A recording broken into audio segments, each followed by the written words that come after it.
পাখি সকালবেলা দরজা খুলতে অবাক। সন্তান সম্ভবা একজন মহিলা দরজার সামনে দাঁড়িয়ে আছে। পাখিকে সালাম দিয়ে বলল, সূর্য আর শামসু দাদু বাসায় আছে? পাখি বলল, আছে, কিন্তু আপনি কে? আমি মিষ্টি। শামসু দাদু আমার পরিচিত, আমার নাম বললেই চিনবে। আচ্ছা আসুন, ভেতরে আসুন। মেয়েটি বাসায় প্রবেশ করলো। পাখি বলল, আপনি ড্রয়িং রুমে গিয়ে বসুন, আমি দাদুকে আর সূর্যকে ডেকে দিচ্ছি। পাখি বেডরুমের দিকে চলে গেল। মিষ্টি ড্রয়িং রুমের দিকে পা বাড়ালো। বিছানায় চিত হয়ে ঘুমিয়ে আছে সূর্য। পাখি বিছানার কাছে এসে বিছানার পাশে বসে সূর্যকে ধাক্কা দিয়ে বলল, এই সূর্য ওঠো, একজন গর্ভবতী মহিলা তোমাকে আর দাদুকে খুঁজছে। সূর্য উঠছে না। আবারও ধাক্কা দিতে সূর্য পাখিকে টান দিয়ে বুকের উপর নিয়ে বালিশে শুয়ে দিয়ে বলল, আরো একটু সময় আমার সাথে ঘুমাও, কোনো কথা বলো না। পাখি নিজেকে ছাড়িয়ে নিয়ে শোয়া থেকে উঠে বসে বলল, খুবই অসুস্থ, অল্প বয়সী গর্ভবতী একজন মেয়ে এসেছে, যাও দেখা করে এসো। সূর্য উঠে বসলো, চোখ মুছতে মুছতে বলল, এত সকালবেলা আবার কোন মেয়ে আসলো? একবার তো বললাম তোমাকে আর দাদাকে খুঁজছে। মেয়েটার নাম কি কি যেন বললো?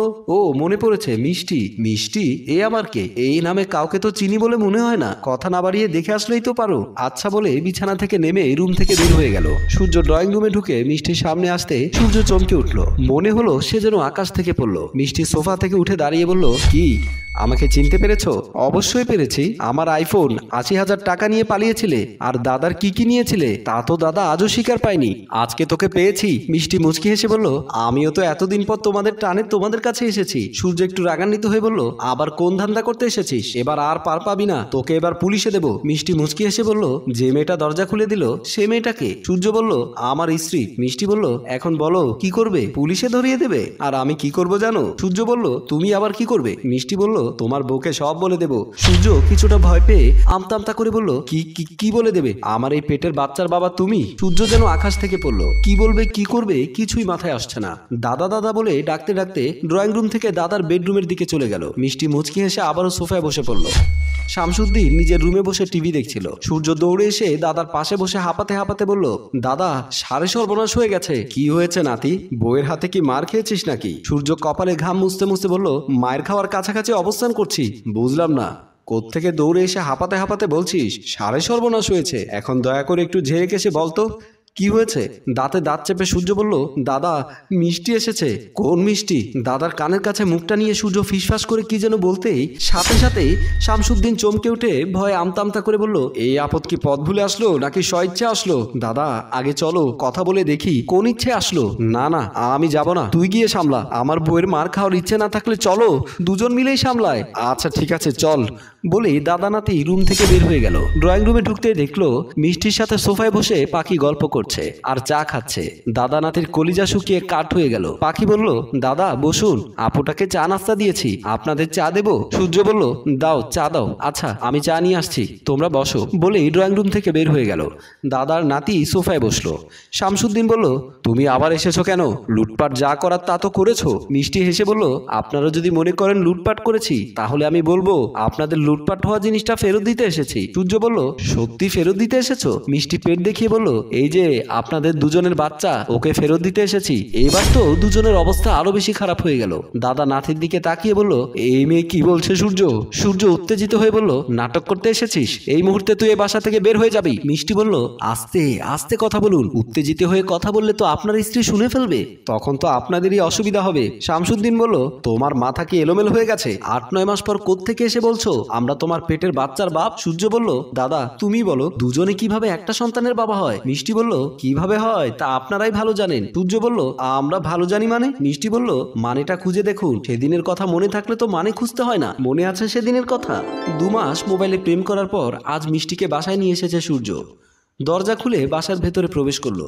রুমের ভেতরে ঢুকে বিছানার কাছে এসে মিষ্টিকে বুকে টেনে নিয়ে বলল, অনেক তো মোবাইলে প্রেম ভালোবাসা হলো, আজ আমাদের বাসা ফাঁকা, চলো দুজন দুজনের সাথে মিলেমিশে একাকার হয়ে যায়। মিষ্টি বলল, আমার কেমন জানি ভয় করছে। কোনো ভয় নেই, আজ আমি তোমার সব ভয় দূর করে দেব। সূর্য বলল, এখন আবার কে আসলো? মিষ্টি বলল, গিয়ে দেখো। সূর্য বলল, এ অসময়ে তো কারো আসার কথা না। আচ্ছা দেখছি বলেই বিছানা থেকে নেমে রুম থেকে বের হয়ে গেল। দরজা খুলতেই শামসুদ্দিন বাসার ভেতরে ঢুকে সূর্যকে ধমক দিয়ে বলল, এত সময় লাগে দরজা খুলতে তোর? সূর্য দাদাকে দেখে যেন কারেন্টের শর্ট খেলো। থতমত খেয়ে আমতা আমতা করে বলল, তুমি এই অসময় কোত্থেকে আসলে? আমার বাসায় আমি এসেছি, তা কখন আসবো কখন যাব তা কি তোকে বলতে হবে? তোমার তো আগামীকালকে আসার কথা ছিল, তাই না? ছিল, কিন্তু তোকে একা ফেলে ভালো লাগছিল না, তাই চলে আসলাম। আচ্ছা, ভালো করেছো, যাও রুমে গিয়ে রেস্ট করো। কি ব্যাপার, তোকে কেমন জানি নার্ভাস নার্ভাস লাগছে, কি হয়েছে? এমন আমতা আমতা করে কথা বলছিস কেন? কই, কখন বলছি তুমি যাও রুমে যাও।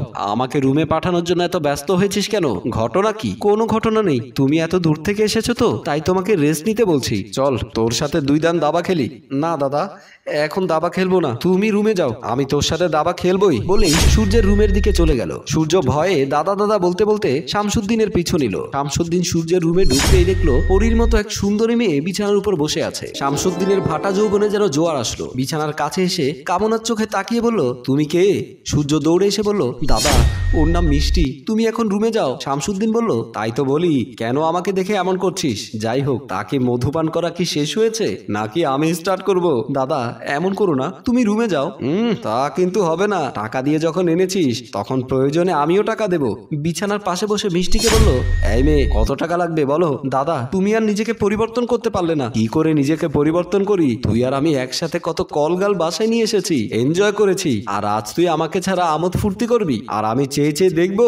সূর্য, তুই এখন যা, রুমের বাইরে যা। মিষ্টি বলল, এটা কিভাবে সম্ভব? সূর্য, তুমি কিছু বলছো না কেন? উনি কি বলছে? সূর্য বলল, দাদা, তুমি চলে যাও, ও আমার বান্ধবী। শামসুদ্দিন বলল, তুই আমার সাথে মিথ্যে বলছিস? তুই তো ভালো করে জানিস প্রতিটি রুমে আমি সিসি ক্যামেরা লাগিয়েছি। তোরা এত সময় কি কি করেছিস সবই কিন্তু রেকর্ড হয়েছে, তাই যা বলছি তা শুনে চুপচাপ রুম থেকে বের হয়ে যা। সূর্য বুঝতে পারলো এই বুড়ো নাছুর বান্দা, তাই মিষ্টিকে ইশারায় চুপ থাকার জন্য বলল। মিষ্টি আর কোনো কথা বলল না। সূর্য চুপচাপ রুম থেকে বের হয়ে গেল। শামসুদ্দিন হাসতে হাসতে বলল, তুমি অনেক সুন্দর, এসো, আমার উতলা মনটাকে একটু শান্ত করে দাও। সেই রাতের ফসল হলো এই সন্তান। দুজনে সারা রাত আমাকে ভোগ করেছো, এখন শিওর বলতে পারবো না কে এই সন্তানের আসল পিতা, তাই দায়িত্ব দুজনকেই নিতে হবে। সন্তান ভূমিষ্ঠ হওয়ার পরে ডিএনএ টেস্ট করে নিশ্চিত হওয়া যাবে কে এই সন্তানের বাবা। দাদা নাতির জবান যেন বন্ধ হয়ে গেল। ভয়ে আমতা আমতা করে সূর্য বলল, তুই টাকার জন্য নাটক করছিস তাই তো? টাকা যা লাগে দেবো, এখন বাসা থেকে বের হয়ে যা। মিষ্টি হাসতে হাসতে বলল, তোমার ধারণা কিছুটা সত্যি, তবে পুরোটা না। আমার টাকার প্রয়োজন আছে, তবে আমার সন্তানের প্রয়োজন স্বীকৃতি। এখন বলো, কে বাবা হবে, সূর্য না সূর্যের বুড়ো দাদা? শামসুদ্দিন ভয়ে কাঁপতে লাগলো। একজনকে তো মেনে নিতেই হবে, তা না হলে সূর্যর বউকে সব বলে দেবে। সূর্য ভয়ে কান্না করতে লাগলো। শামসুদ্দিনের তো হার্ট অ্যাটাক করার মতো অবস্থা। সূর্য বলল, সত্যি করে বলো তো মিষ্টি, তুমি কি চাও? মিষ্টি বলল, স্বীকৃতির প্রথম প্রমাণ হলো আমার অনাগত সন্তানের নামে এই বাড়িটি লিখে দিতে হবে, আর যদি আমার কথা মতো কাজ না করিস পুলিশ ডাকতে আমি বাধ্য হব। সূর্য দাদাকে বলল, দাদা, এখন কি করব? মান সম্মান তো যায় যায় অবস্থা। শামসুদ্দিন বলল, এই জন্যই সবাই বলে চোরের 10 দিন গৃহস্থের 1 দিন। আজ সেদিনটাই মনে হয়। দর্শক, যৌবনের তাড়নায় ভুল পথে পা বাড়ানোর আগে ভাবা দরকার, হিতে কখনো কখনো বিপরীত হতে পারে। গল্পটি ভালো লাগলে লাইক, কমেন্ট ও শেয়ার করে আমাদের সাথেই থাকুন। ধন্যবাদ।